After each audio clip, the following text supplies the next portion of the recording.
Kiwi's going to be joining us. Wonderful. Yeah, I'm trying to text her right now. From your own house? Yeah, yeah. And now it's time for us to digest the lowest rung of pop culture so you don't have to. You're tuned in to the all-new Culture Cast. I'm Nick, I'm Jen. I'm the Kiwi. and we're back with the all-new Culture Cast. Uh, Jen, it's great to have you on. It's been a while since you've last been on. That's fair. And Kiwi, it's always great to have you on. I feel like we never talk. No. um, but yeah, so there's that. Is everyone surviving quarantine? To the best of my ability, it's been a little stressful, not leaving or going anywhere and not really having like an end date in mind. So that's been really like stressful, but at least it's also been really stressful. Are you working from home? I'm working from home. I took all my stuff home, and so I have both I have my laptop, and I have both my monitors, and I have my keyboard. So it's like it's not as bad as it could be. I'm not trying to like work on a tiny screen or anything. I can't speak for everybody, but all I can say is that if you're looking at Excel on tiny laptop, it is not useful. I could see how that'd be frustrating. We've had our challenges too with it. I went back to work last week, right, Nick? I thought was it last week or the week It before? was no, Time has no meaning anymore. it really doesn't. And my boss, like, I think he wishes the governor would have just shut down construction, but he didn't. New York shut down construction, Illinois didn't. And Interesting. so he's he's still working, and like there's four departments in our company, and three of the departments mostly work for general contractors. My department doesn't, which has been really slow. But as long as the other three departments are getting work, I think he feels obligated to keep working, because if he turns down all these general contractors for jobs, then when this all gets, passed, he's not going to get bids for any jobs. So I think he kind of feels obligated to stay open. And they won't let me work from home, which I would admit it was kind of difficult because I physically have to move things.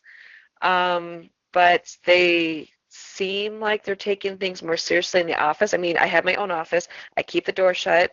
I take the train. There's hardly anybody on the train, so social distancing really isn't an issue. The train conductors aren't even collecting tickets right now, Oh, and interesting. they don't even pass through the car. Yeah, which I bought a 10 ride ticket because I wasn't sure how many days I was going to work instead of my monthly pass. And all their things were like, oh, just buy it on the app, just buy it on the app so you don't have to pass your ticket back and forth. So I bought this ticket on my phone, and now they're not even collecting tickets. That's so funny. Oh gosh. You are breaking up a little bit. After these messages, we'll be right back. But for those of you coming back, we just had a long delay in trying to get things set up here, so we're ready to go now, I think. But anyway, Maybe that'll be like bonus content for the Patreon. there we go. Like we have a Patreon. Um, first person to donate $100 gets like this free mini episode of us fumbling around with our technology we clearly don't know how to use. Meanwhile, some like 13-year-old can like navigate this like no other. But anyway, today we're here to talk about Knives Out, the 2019 murder mystery whodunit film starring Daniel Craig, Chris Evans, and Chris Evans' sweater. Mm-hmm. And Jen, this was a movie that you were talking up several months ago. You were over the moon about it in some ways because you're saying Oh, how great it absolutely. was. Yeah, And I saw it in theaters. I didn't really know that much about it. It was kind of a whim. Thor and I went to go see it, and we had such a good time. And it was definitely the kind of movie, so I feel like sometimes you leave a movie and you're just like, oh, now what? Now what? And other times you leave the movie and you're like, let's talk about this for 6 more hours. And it was definitely one of those. the Kiwi and I. Oh, I'm sorry. Were you about to say something, Kiwi? I was just say we didn't make it to the movie theater.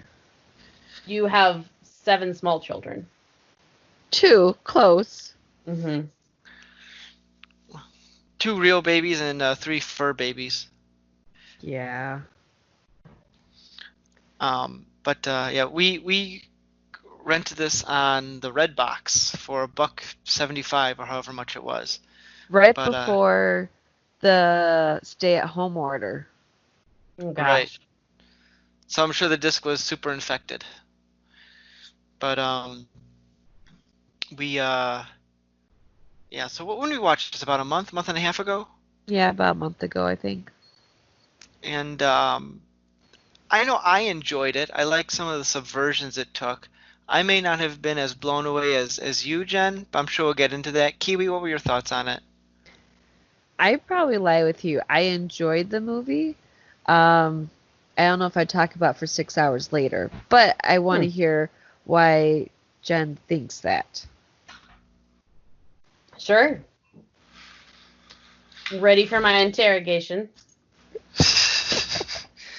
I will say this before going in. I have to say I think we can all agree that the cast in this movie is absolutely phenomenal. Who they got, a lot of veteran actors who it was good to see. Not that they haven't been working, but it was kind of neat to see them again in a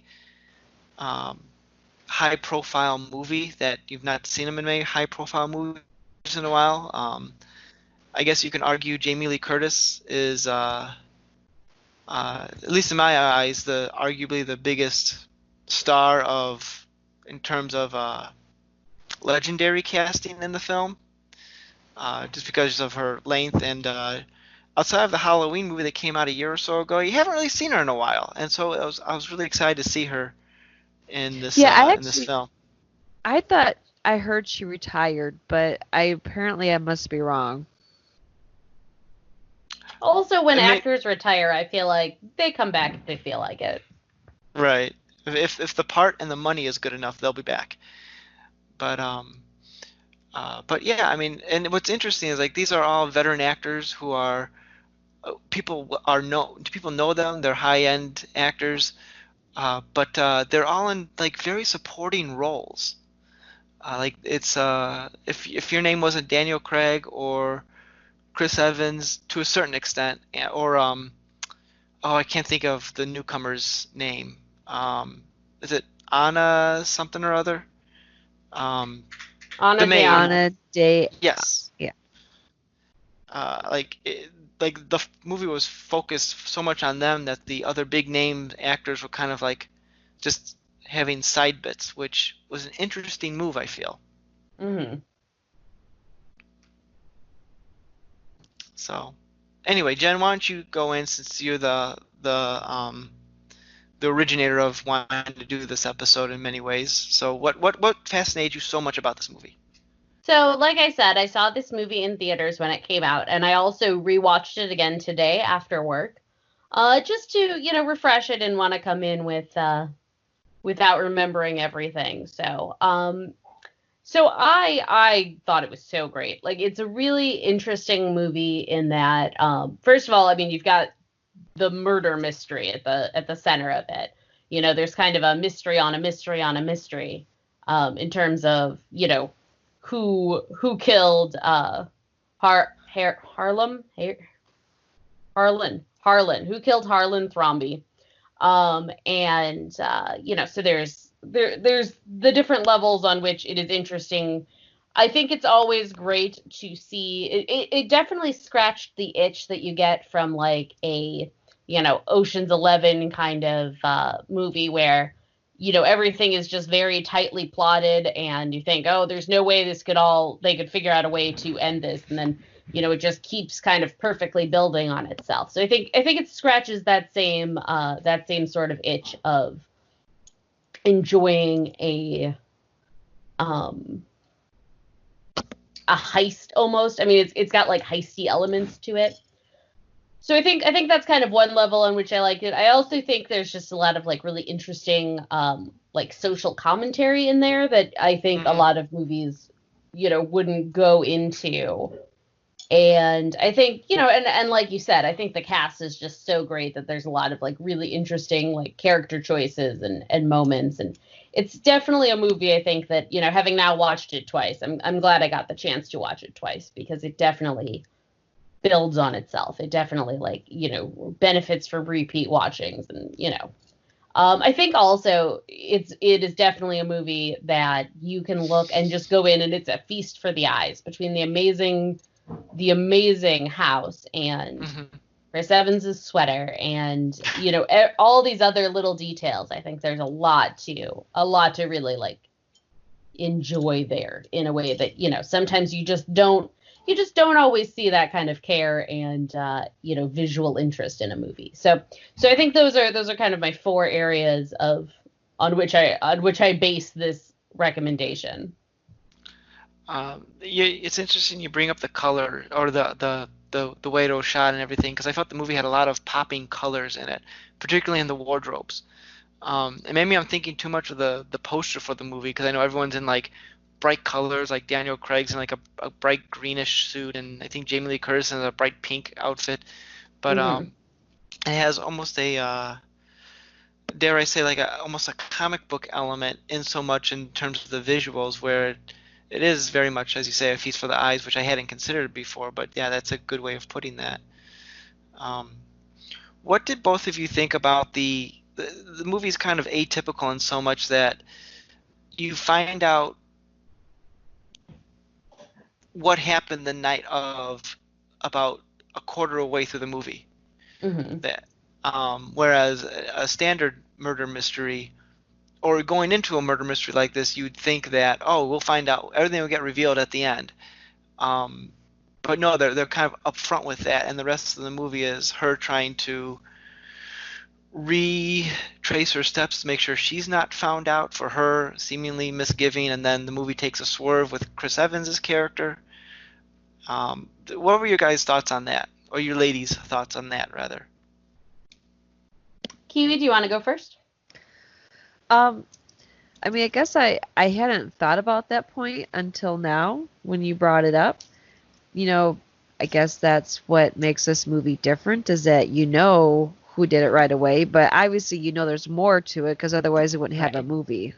It's like, wow, 20 minutes. This is a short film. Okay.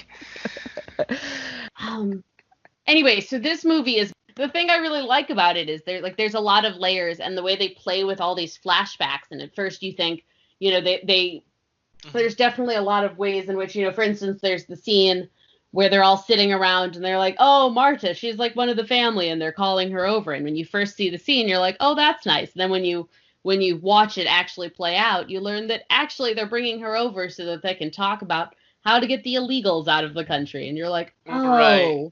Oh no. I do like how movies do that. Well, they'll show you one clip of a scene, and then they'll go back and see another, so you have like, it's like context. Almost like an inverse joke as well. You hit the punchline and then the setup afterwards. Yeah. But I did appreciate how they did that sort of thing. I also like the rapid fire interview section that Daniel Craig was doing, where you'd see the real scene, but then you'd see what they actually explained, which of course they downplayed how everyone in this family is an awful human being. With the arguable exception of his daughter, Jamie Lee Curtis, but he was cutting her out as something, but I can't remember. Harlan was cutting her out as something, but I can't remember what it was. I think it's more, I don't believe he was cutting her out of anything. I think it was just that he was going to cut off Ransom, who's her son, and unless I'm wrong, I didn't think he was cutting her out of anything other than the will. Obviously, he was cutting everybody out of the will, and she was probably hoping. But I think one of the things I love about this movie, you have this whole family of people, and they're kind of awful, but they're all awful in different ways. Like, you've got half the family's pretty liberal and half the family's pretty conservative, and none of them have bothered to figure out where Marta's from. They all think she's from a different place. And you have, I think Jamie Lee Curtis is probably the least awful of the children, but even then you still have, oh, she started her business from the ground up. No, she had $1 million loan from her father, which may remind you of some politicians. Yeah. And no, I think I was actually referring to Kiwi, who's a self-made billionaire that people keep saying, but she's really not self-made. Oh, you're talking about Kylie Jenner? Is it Kylie Jenner? Yeah, I think so. The Kardashian sister. I was thinking the politician when that was said, but yeah, I mean, yeah, her too. Yeah, she was put on the cover of Fortune magazine or something as, one of the youngest self-made millionaires, and I think they were a little bit trolling people. You have to think that's what they were doing, because I believe everyone else on the list at least had a shot at being self-made, whereas obviously they were going for hate clicks or something. So anyway, but yeah, so it definitely, I think you really can see how money is like the corrupting influence, because no matter what their politics, in the end, all they really care about is holding on to the money and keeping the money in the family. And, it's just, I think that's really interesting. And, I guess maybe not a new message in Hollywood, but definitely one where, it's really kind of well made. I like how along those lines they kind of reveal that in bits. I mean, obviously it's all about the money about midway through, and they're all trying to like, we gotta get her to give us back the money. But like they kind of reveal who these people are just bit by bit with peels as like how terrible and awful and what they're doing behind the scenes. Like Tony Collette's character who was like grifting money from Harlan for years based on her daughter's education, but she was double dipping. I mean, just yeah, how Don Johnson was cheating on his wife, and he was going to reveal that. Each person had a good motive to kill the guy. Yeah, I think that was really interesting. And then you also have the detective and the state trooper, saying, oh, well, that's kind of a weak, well, let me rephrase that. You have the detective saying that those are, weak sauce motives to kill somebody, like, oh, you wouldn't kill someone just to get him to not reveal an affair. You're like, oh, you wouldn't do it just because you got cut off. And it's kind of setting these like, oh, it was obviously Tony Collette. No, it wasn't, just really interesting to see how they line them up and then knock it down right away. Were you surprised at how late Chris Evans came into the movie? Yeah, I mean, so it's actually really funny. When Thor and I saw this the first time, we thought that they had just we didn't realize the movie was going to be, I mean, it's probably a third at least flashbacks. So we see Christopher Plummer dead within 20 seconds at the start of the movie. And we were like, oh, they must have just called in a favor to have a famous corpse,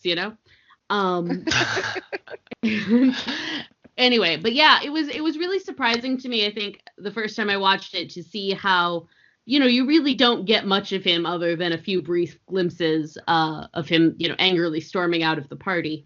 You only really see him for a few minutes until at least halfway through the movie.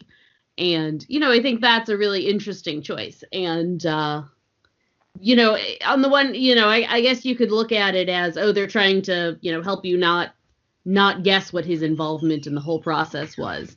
But, I think it also maybe plays a little bit with our expectations about Chris Evans. I think he's got enough goodwill that he can kind of come in a sweater, and you're not going to immediately notice that the sweater is way too shabby for someone with his kind of money. And they definitely kind of play with that expectation that like, oh, well, it's Chris Evans. He's not going to be a bad guy. Like, he's Captain America. Like, he stands for truth and justice and being hot. See, I have to disagree. Well, besides the hot part, I have to disagree partially with that. Is that I felt that he played the character so much like a jerk, probably harkening back to a lot of his earlier roles where he kind of played like the bratty guy. But it seemed like, well, he's too much of a cartoon villain to not be the villain, and I was a little disappointed that I wish they could have underplayed that just a bit. But well, I think know. I think it's interesting because I think because he has some goodwill as an actor and just as a human person, I think you do see at first I think when she goes with him to the diner, he plays the trick on her where he's like, okay, I'm going to give you this food. I'm going to get an empty bowl. I know you're going to throw up if you're lying to me. So like, what's going on with this? But I think up until then, it looks like he's doing her, a favor. At the very least, he's enjoying that this is screwing over his relatives. He seems to be the one that's delighted by the fact that the grandfather left all the money to her instead of being upset. Well, then, after he gets her to throw up in a bowl on the table and, he says, okay, well, now you have to tell me the truth because I know your secret. That is when you start seeing the wheels turning and you're like, oh, there's something going on here. He's trying to get something out of this. But I don't know. Did you feel like he was involved in the murder, or did you just feel like, he was a jerk and was trying to get her to, give him a share of the, millions? Kiwi, what do you think? I agree with what Jen was saying. I didn't know how he was involved, but I was suspicious when he gave her the food and the bowl to throw up in. So obviously he knew something that she knew something, So it's kind of like, okay, how is this going to play out? Because I feel like if he didn't know anything, he wouldn't have picked her to, go to dinner and to make sure she ate something and then would throw up. Mm-hmm. So. Yeah. I would say I didn't see him as the bad guy at that point, but I had my eyebrows raised, like, where is this going? I mean, I think it's interesting because at the beginning of the movie, Daniel Craig asks Anna de Armas, who in this family do you think could have done this? And she says, well, none of them are murderers. They're all, they all have. I can't remember exactly how she phrases it, but it's something like, none of them are going to kill someone, which obviously she's not the greatest judge of character necessarily. I think I think when you're watching Chris Evans, are you thinking that he is necessarily worse? I mean, did you peg him as a murderer over all the other relatives who also clearly have, these selfish, desires and, So I mean, maybe you did. I did not pick up on that. But I'd be interested to hear like what kind of tipped you off that he had to be more involved in everything that he was letting on. I don't know. It was just a feeling I guess I had that he was. I didn't know how he was involved, but I felt like you were like he was on the top of the poster. So he's got to have more to do with this. But I don't know, just a vibe I got, I guess. I don't know. It felt like something's up with it. Now I will say where it ultimately went with Chris Evans, I did not see. Mm-hmm. I no pun intended, did not see. He's Captain America, he fights not, never mind. But I will say the ending to me felt kind of a little unnecessarily complicated. Because what was it, the maid? Yeah. Yes.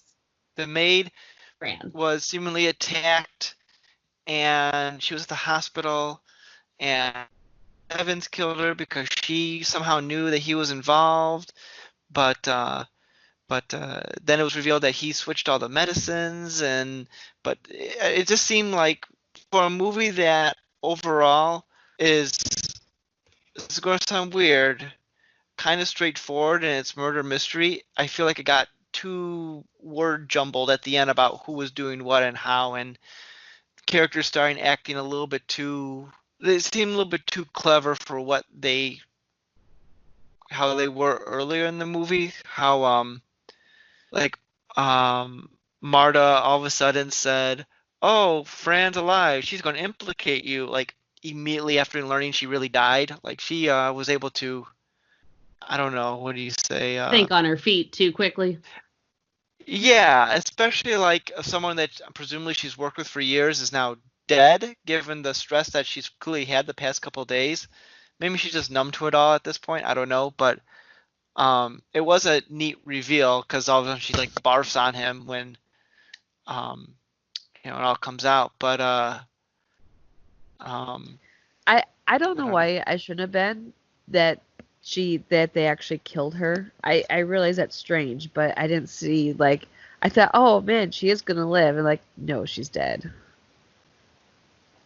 Yeah, no, I was kind of surprised too. I guess you need something that they can definitely get ransom on, Chris Evans, that they can definitely send him to jail for, because if all he did, you can't prove, or you probably can't prove that he did anything else, and all you really have is his confession. But it would be very hard to prove that he was implicated in the murder of his grandfather, because, well, first of all, because his grandfather did commit suicide, although, I mean, as I am not a lawyer, so I can't speak to whether or not you could probably be found guilty in like a civil court, but not in a, Right. Not in a criminal trial. He's not going to jail for murder per se. He's not going to be they can't say yes you killed him, but some other charge they could charge him with. Right. And like he says at the end of the movie, before he tries to stab Marta, he says, all they have on me is that I burned the the lab where they did the testing, and they might be able to get me on a few other charges, but you don't have anything because attempted murder, I'll be able to get off. And clearly his parents are still wealthy at this point, and then so it's interesting, you see at the very end of the movie, Marta says, "Oh, should I still help this family out financially?" And Daniel Craig is like, "Absolutely not, but you're such a nice person, you'll probably do it anyway." Do you think she at all tries to help Ransom get off at the end? I don't think she does. Yeah. The only one I could see her helping is the granddaughter, played by Catherine Langford, who the one who was in the school that was taking like the liberal college, because she actually seemed to be genuinely friends with Marta, and seems to be the least repugnant person of the family. Like even the trick when she had a collar was she was forced into it by her family to do it. I could see her helping with that, but She the was rest of also them, aware of the double dipping of the college money, though. was she, or was that the Yeah, mother? I don't necessarily know if, or at least I don't necessarily feel like it was spelled out if she knew about what her mom was up to. She might have, but yeah, I don't know. Although it was definitely funny. I think Toni Collette's character is definitely playing a sort of not quite like a Gwyneth Paltrow, but definitely this kind of like free spirit who's probably terrible at this skincare line that probably doesn't do anything at best, and you have to wonder how all these kids and think all these grandkids think that their lifestyle is being supported, because the parents overall, the parent generation does not overall seem to be hard workers, Except maybe for Jamie Lee Curtis, and maybe to a lesser extent by Michael Shannon, who seemed to take real pride on managing his father's company. But because he kept wanting to go in new directions and push things, and the father shut him down. I think, didn't the father fire him before he died? Yeah, right. Well, because he wanted to, he was running the publishing house, but the dad didn't want any of his stuff to sell as movies or TV, and so, which, fair enough, if you're an author. So I think it was more like he would publish these 2 novels and then do not much else, because there was no extra business of selling the rights. And I think that's where, he really could have made a lot of money if he was able to sell the rights to the things, to the books. And, obviously even in movies, publishing can't get you that much money compared to TV and movies. So. Although in theory now, since even though he verbally fired him, it never probably went through. Michael Shannon could probably theoretically do that after the event of this movie, because what would stop him? Well, the rights to the publishing house went to Marta. So Marta. Oh, was that included in the will? That was included in the will. The will was the house, okay, the money, and the publishing house. So, and he had fired him. I don't know if that was like in paperwork or how that all works. But I feel like Marta's first day, she would probably just go ahead and fire him if she wanted to. So, right. But yeah, I think one of the things I really liked about the movie is you have a lot of, like I said, I think there's a lot of interesting themes around how money makes people behave. And, you have the game of Go, which I was telling Thor earlier. He said that when he was in high school, they had like a Go league. And I was like, I honestly thought this was a thing they made up for the movie.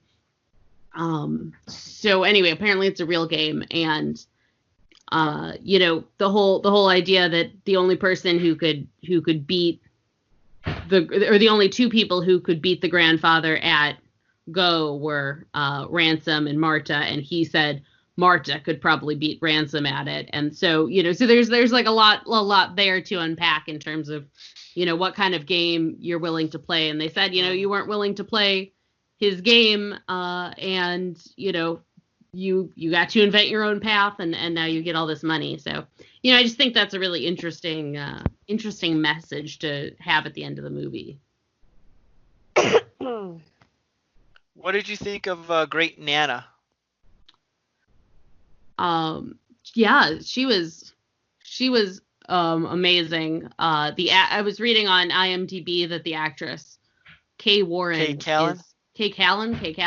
Yeah. She is actually 6 years younger than Christopher Plummer, because Hollywood. Yes.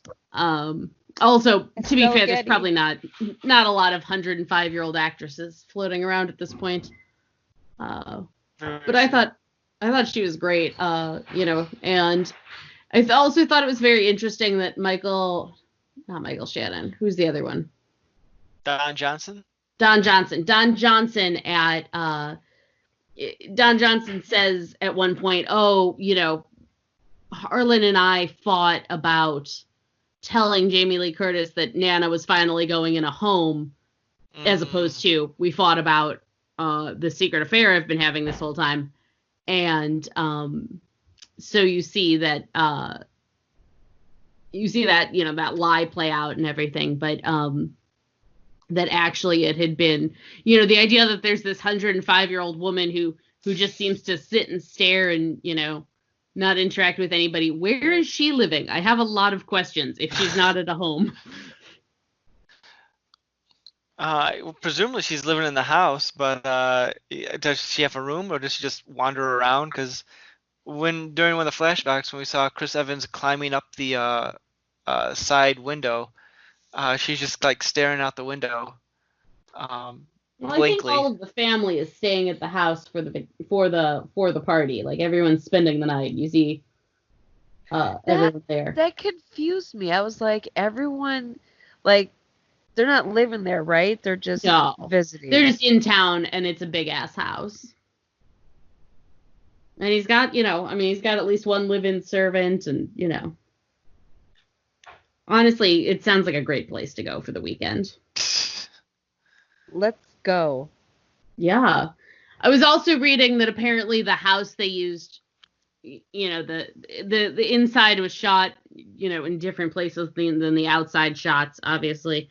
But the house where they shot the movie, the exterior shots, that is a real house somewhere in, I want to say Boston, like the suburbs of Boston, but the contract said they weren't allowed to say where it was exactly. I would love to find that house and live in it. Someone's going to. I mean, if they haven't already. Using Google sky shots or whatever. Yeah. Like there's some person who has nothing better to do with his time during this pandemic to just search Google endlessly throughout Boston to find this one mansion. Honestly, what else are you going to do with your time during a pandemic? But I was going to say something, but I forgot, as I typically do, because I'm going senile like Great Nana. But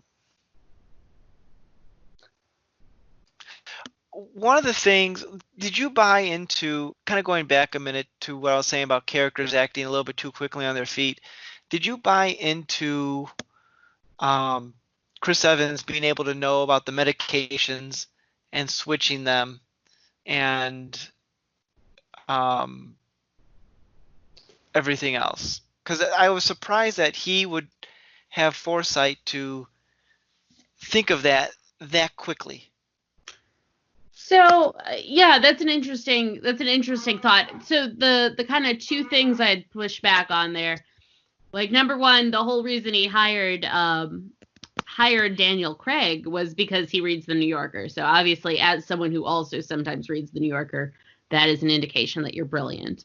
And number two, he does at one point say, "Oh, I helped my grandfather for a summer as his research assistant." So my guess is he's, if the whole family knows he's on morphine, that's something that, may have been used in a book or may have been used during research at some point along the way. Like, it's probably not that hard to figure out, I mean, I've never looked into it because I'm not on morphine yet, although apparently it's a lot of fun. But he does say that he was his grandfather's research assistant. So I thought it kind of made sense that he might know something about killing someone with, or unusual ways to kill someone. Nick, are you trying to say that you didn't believe that he knew about the medication, or that he was just that quick? That he was that quick about it. That he got in the fight, came back, and then managed to switch it all before midnight kind of thing? Yeah. I mean, I could see him being mad and maybe all right, he has this morphine. How can I screw with that? And Googling something. But it just seemed like he's like, I'm mad. Oh, wait, I got this brilliant idea off the top of my head. I don't know. Because we don't know if he had any medical background that he knew that if you switch those two vials and she gives him the wrong thing, this will kill him. But I don't know. I mean, I guess it's a conceit you have to go with for the movie to actually work. Yeah. So it just something like that just briefly took me out of the film. But I don't know. Yeah, I mean, I think that's reasonable. I think, like with any, I feel like I said, I feel like this is a little bit of a heist movie in some ways. And like with a heist movie, I feel like there's always that very nice scene at the end where they're like, and here's the 27 steps for us to figure this out. And there's always something that doesn't make any sense or that relies solely on luck or, is otherwise something that the 27 people planning the heist couldn't have thought up. And, sometimes I think you have to just sort of go with it in order to, enjoy movies with any sort of joy left in your heart at the end. That's fair. Let's talk about the one thing we've not talked about is Daniel Craig. Ooh. How do we feel about Daniel Craig in this movie and his quote-unquote good Southern accent? I think he's leaning into a bad Southern accent. I don't know that it's supposed to be good. Apparently he was supposed to be doing an imitation of a specific person, but I'll admit I did not look up what she sounds like. But I mean, the Foghorn Leghorn thing is not incorrect. I think one of the things is as I was watching the movie the first time, it was like, well, does this guy know anything? Is he really a genius? Like, how is he, and then I like that kind of at the end you see that, like, oh, he does have a lot of, like, genuine detective skills. Like, how did he figure out Marta was involved? He saw blood on her shoe, because obviously she's still wearing the same pair of shoes because, she probably only has one or two pairs. And stuff like that I thought was really interesting. So, like, at the end you do kind of get the impression that he is a good detective, even though for a lot of the movie he's kind of doing, and maybe this is a thing they do in real life, but I feel like in a lot of movies you kind of see the, brilliant detective just kind of, staring thoughtfully and, you're not really sure what he's getting or how he's going to put it all together. I'm slightly with you on the whole if he's a good detective or not. Yes, he saw Marta was involved because he saw the blood on the shoe, but I feel like all of the stuff got revealed in spite of him. Wait, and sorry, my memory is not as clear as your guys's. So I remember the blood on the shoe, but did we know right away that he saw the blood on the shoe, or did that come out at the end that he saw the blood on the shoe? He That tells came out at her, the end. yeah, she says, how long did you know I was involved? And he said, I knew right away. And then the camera pans in on the, tiny little bit of digital blood on her shoe. Gotcha. Okay. Like, I feel like the whole, Marta did a lot of the heavy lifting in terms of the detective work, but I guess it might have been Daniel Craig, like, leading her along so she would reveal things to him. Mm-hmm. But, I don't know. I guess I've been watching, I guess it's in stark contrast to some of the other shows I've been watching within the last few years, like, I'm blanking of all of them, of course. One like being like Sherlock, or other shows that have like a keen perceptive detective sort of thing. Even to House a little bit, which I've been watching a lot of reruns because it's on during the day when I'm home with my children. But like where they always are quick on picking up things like, oh, that's this and this is that and this is this, and oh, we figured it out, and you see the wheels turning in their mind, whereas Daniel Craig was much more passive. Mm-hmm. And letting the people tie their own nooses around their necks to get to the bottom of the case. But I guess the point sorry. Oh, I was going to say, one thing I didn't pick up on, and I only figured this out in looking at the IMDb, page about it. So apparently at the beginning of the movie, when you've got that scene where they're all talking to the detectives next to you, and sidebar, how amazing was that giant knife display? I want one for my house. I'm going to need to upgrade where I'm living in order to accompany this.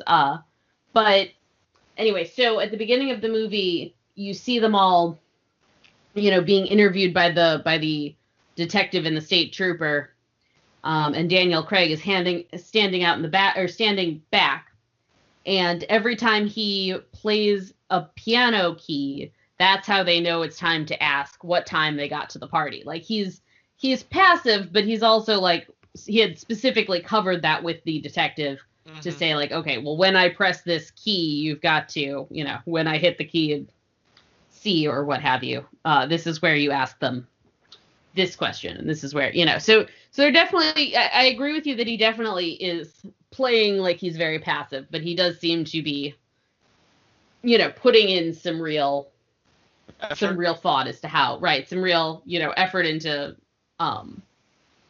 how he's going to appear versus what he's actually going to learn versus, so I think that's supposed to be. Now, here's the real question. There has been some talk about a sequel. Yep. Starring Daniel Craig. Yeah, where it's Daniel Craig solving another mystery. Would you see it?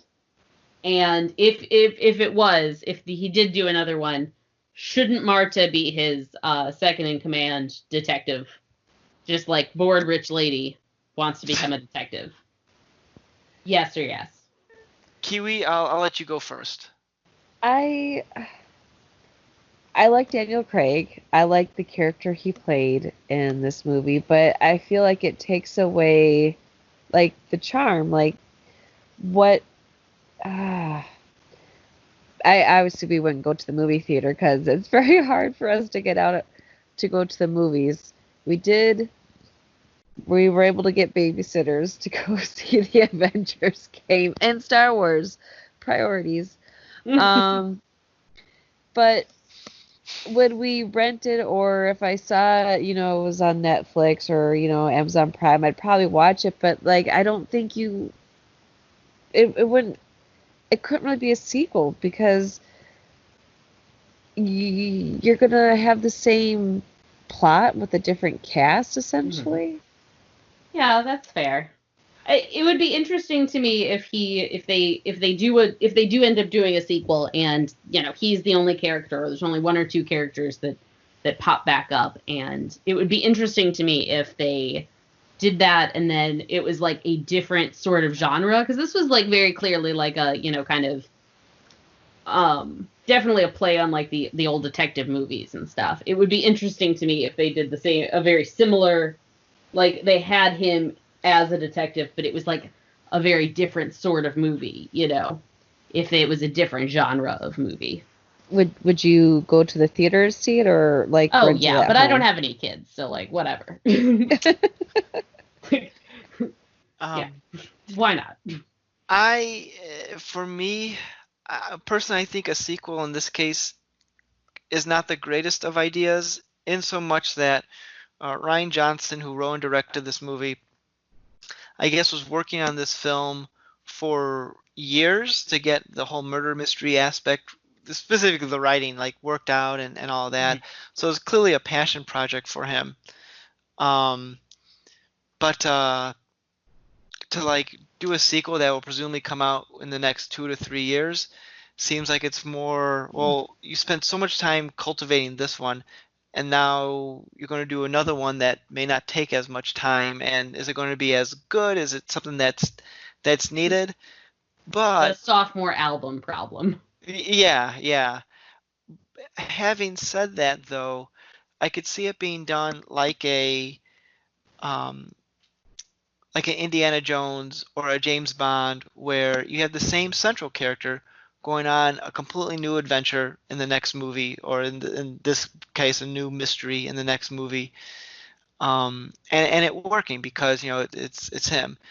I think it would be a mistake if they bring back the entire or some of the cast. I think if they do it, it should be a clean break and have all new people. Maybe keep the other detective around as like a sidekick, but that wouldn't even make sense because Daniel Craig is not from that area. He was called in to that area. Right. I hope they don't do a case of, well, Chris Evans is out for revenge and he's going to get Daniel Craig, and it's like, no, don't do that. That sounds terrible. Just have it be a whole. That, but yeah. But I could see them doing it. I could see them doing it where it's like he just solves a new mystery. He's in, an entirely different state. He's in Louisiana. He's in, wherever, solving a new crime. I mean, it could work. I don't know. I'll wait for the previews and reviews to make a judgment on how much desire I would have to go and see it, whether it's in theaters or more likely on disc. But I don't know. I wouldn't mind if they kept that other detective around. I like the interaction between him and Daniel Craig, and I liked how in so many other movies and TV shows where you have like the one expert and he's like intentionally dismissive of any peers. Daniel Craig wasn't like that. He even though it was clear Daniel Craig, the impression was that he was a better detective, he wasn't like belittling to the other detectives, I guess, which I like that because it makes him a little bit more likable, I guess, and it kind of goes against that curve. So I want to talk about something. Yes. Sure. Do you guys believe that Marta subconsciously knew which medication was the correct one didn't they say like based on like the viscosity of it? I think it would make a certain amount of sense. I mean, if she's a nurse and she's been a nurse for a while and she's been distributing this kind of stuff, it would make sense that there's a certain, that the two different medicines would feel different or look a little different going in. But there would be two clear liquids in essentially the same bottle. Right. Yeah, I mean, I think obviously she may not have known consciously, but I could see kind of, subconsciously feeling like this one's pushing a little quicker than usual, or, I guess I don't know that much about nursing, so it's hard to kind of say. It would be interesting to get like a real, somebody who does work with these more often to speak to how different they would be. But I could see it because, if you're working with something every day, even if you can't like consciously explain, there could definitely be a subconscious, knowledge there.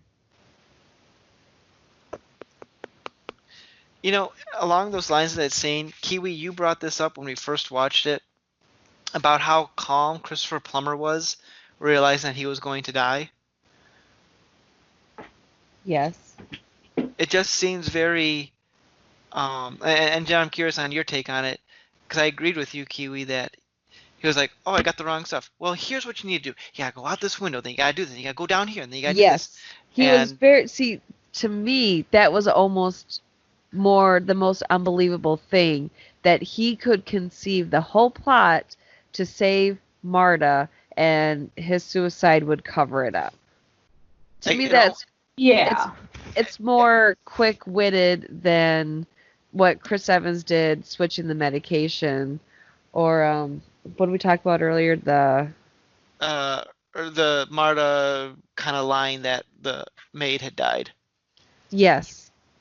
Yeah, I mean, at first I thought the way they played it out was like, oh, I bet he had this elaborate plan to kill himself, that he was the one who actually did it because of some reason to be revealed later on.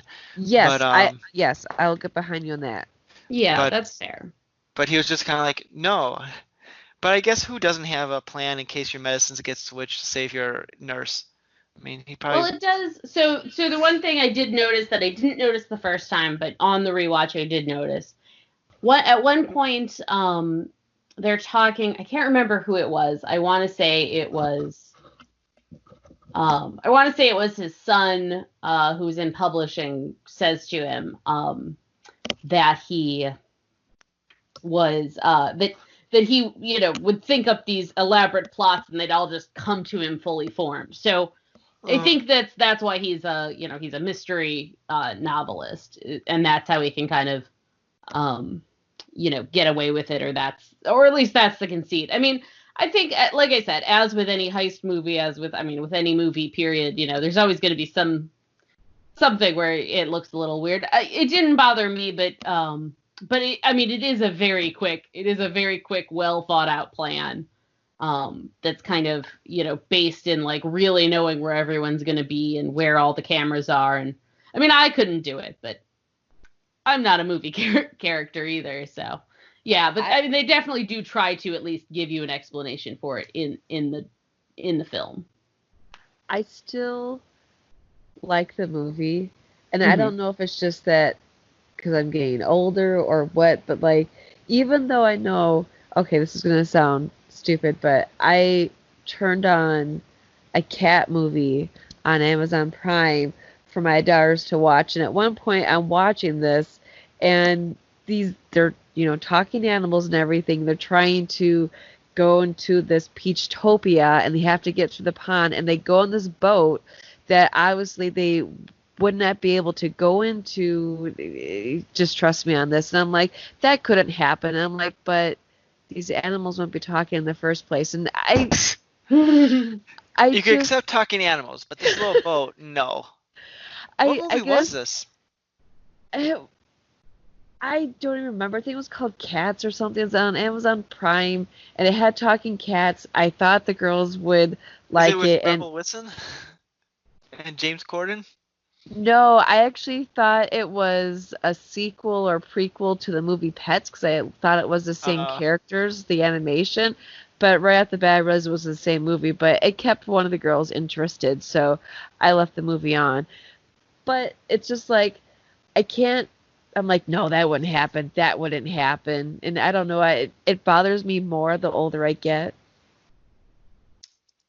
I think it's really interesting. There's this kind of, school of movie criticism that's the kind of like cinema sins, mm, well, that doesn't make any sense. That doesn't make, and it's like, well, okay, but at some point you have to just like accept that it's a movie. And, I think the older, and I liked Cinema Sins when I first started and they did that, each of the videos were like 3 minutes long. And I like it less the older I get and the longer the videos get. And it's like, well, yeah, if you sit there and try to, punch holes in a movie, you're always going to be able to find a way to punch a hole in a movie. I mean, and certainly it can bother me when characters are doing, I don't want to say illogical things because I think in real life we definitely do illogical things, but it's like anything else. Like some of it, some of that criticism can be okay, and like too much, you're like, okay, well, just don't watch movies. You're like, you don't like movies if you're gonna keep thinking about it for too long. I don't know. It didn't bother me, but I definitely would understand that. It's definitely some parts that strain incredulity. So, but I mean, I'm not mad that it would bother other people. But yeah, I don't know. It didn't bother me that much. I mean, if you just think about though, you're on your deathbed, you have minutes left to live, and you can, create this whole like, okay, you gotta do X, Y, and Z to save yourself. Just saying, it's a Yeah. stretch.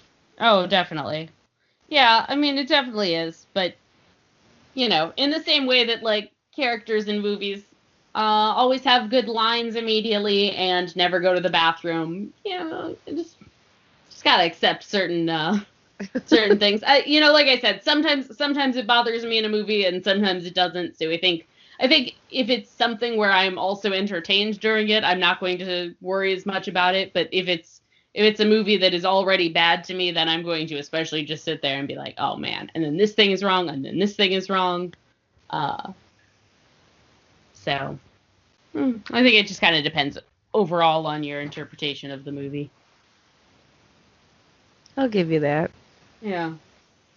I mean, like I said, as long as you're not sitting there, listing every possible flaw like a CinemaSins video for 25 minutes. I'm with you on CinemaSins. I was amused by them the first year or two, and then they've Yeah. just gotten progressively too full of themselves, I feel. I mean, right, and if all you're doing is, it can be interesting to see like a coffee cup that shouldn't be in a scene, or to see a boom mic hanging in an actor's face, or Or like you a know, typo on a newspaper, that a prop right. newspaper or something like that. That's funny, but now it's That could like, be, yeah.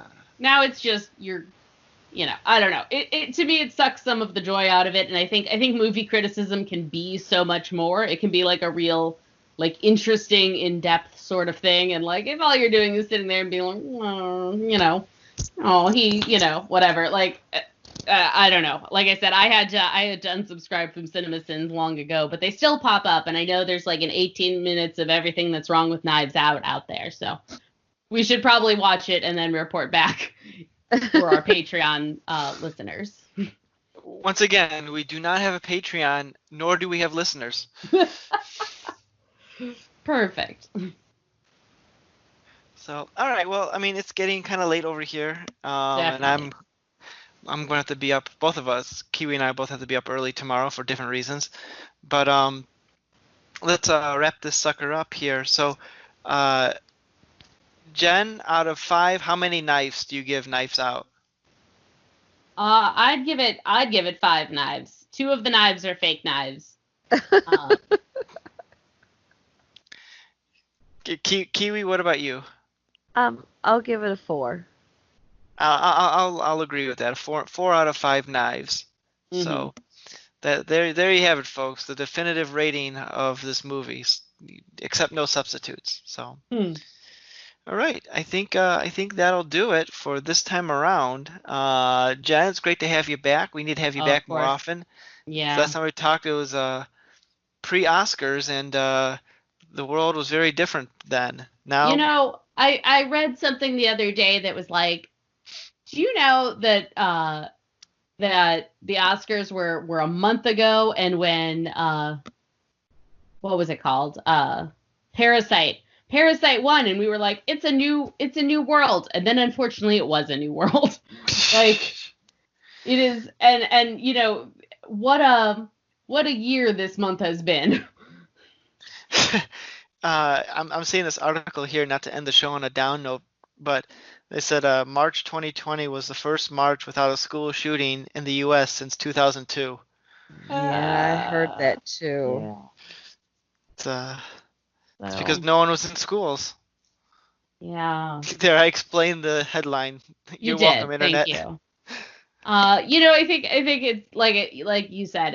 I think it's such a different, and there is a whole podcast out there to do on how all of this is going to affect the next year's movies, and like what will come out, and when will they release Mulan, and when will they release, and now they're moving back all these movies, and without holding all these film festivals, specifically like TIFF and Cannes and all that, a lot of movies, the usual process. For instance, this very movie right here had gotten financed at TIFF 2018. So when you think about all the movies, if TIFF 2020 is canceled, a lot of movies are not getting financed, in this like traditional way that a lot of kind of like mid-budget movies get financed. So it is going to be very, and like, are they going to hold the Oscars next year, and Birds of Prey is going to just automatically win? Like, who knows? Who knew knows? Who knew that Sonic the Hedgehog would be the top grossing movie of 2020? It'll be very interesting to see, because they have movies that are in the can that they can't put in theaters, and like legally they're required to put in theaters. And anyway, it'll be real interesting. That's a whole other podcast though. And Yeah, I like that idea. I'm going yeah. to bring that to the group for the next week or two to see if that could be. And Yeah. well, that's going to do it for what were we talking about? Knives Out. Yeah, there we go. Thanks for joining me, Jen. Thanks for joining me, Kiwi. This has been a blast. Hope you had fun too. And I guess it's going to wrap it. So I'm Nick. I'm Jen. I'm the Kiwi. And this has been the all-new Culture Cast. We'll catch you next time with a new episode. Bye-bye. You've been listening to the all-new Culture Cast. We try to post new episodes every Monday evenings 3 to 4 times a month. Check out our backlog. We could be found at allnewculturecast.libsyn.com. You can also find us on Apple iTunes and wherever else podcasts can be downloaded and listened to. This has been the all-new Culture Cast, a Saltwater production. Original material copyright 2020. Thanks for listening. So I borrowed a couple of Freddy Krueger movies from my God. Gorehound months ago, and obviously I can't give them back to him right now. But I keep them out so they don't get misplaced. And my daughter, the last couple of days, has grabbed it, come up to me, pointing to it like he wants to watch Freddy Krueger. I'm like, no, we're not gonna do that.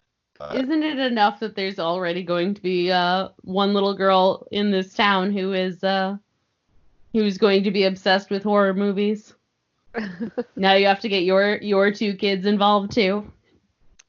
Well, they could start a group. They can have the Little Girl Horror Podcast. Oh my gosh.